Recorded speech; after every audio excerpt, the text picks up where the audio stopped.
Now, on this program in the past, we've exposed how the Me Too movement in Australia promised much but delivered little.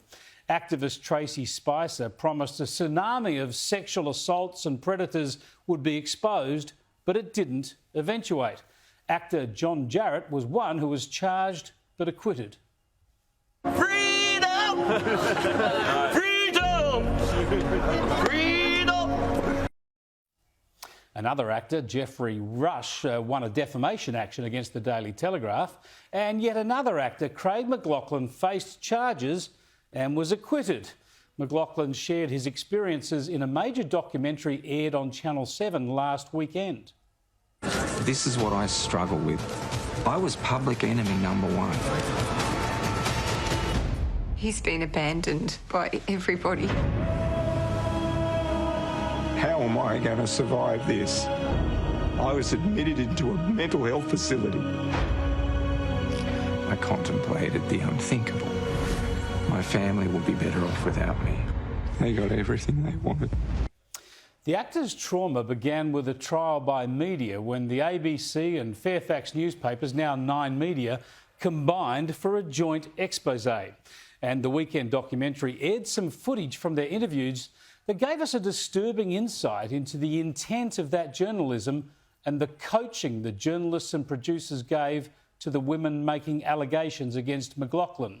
In this clip, there is encouragement to use the word predatory. Predatory. Do that again. Yep, Was okay. predatory in there? They knew exactly what they were doing, those journalists.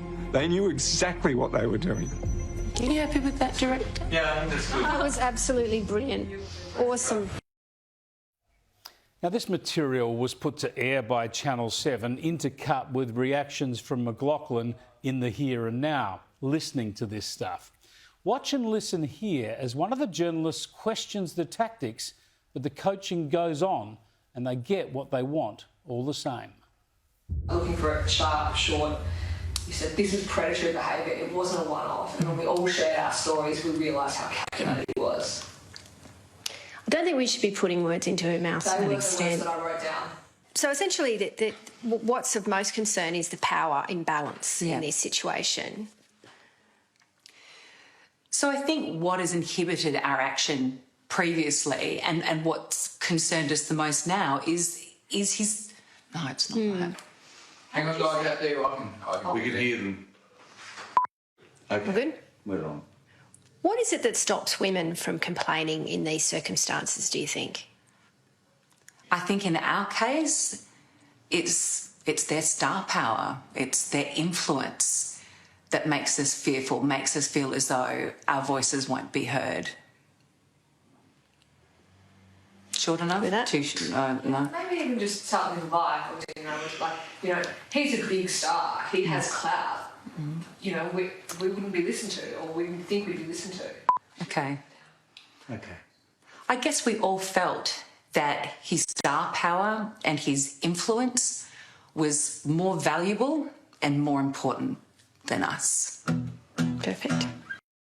Perfect indeed.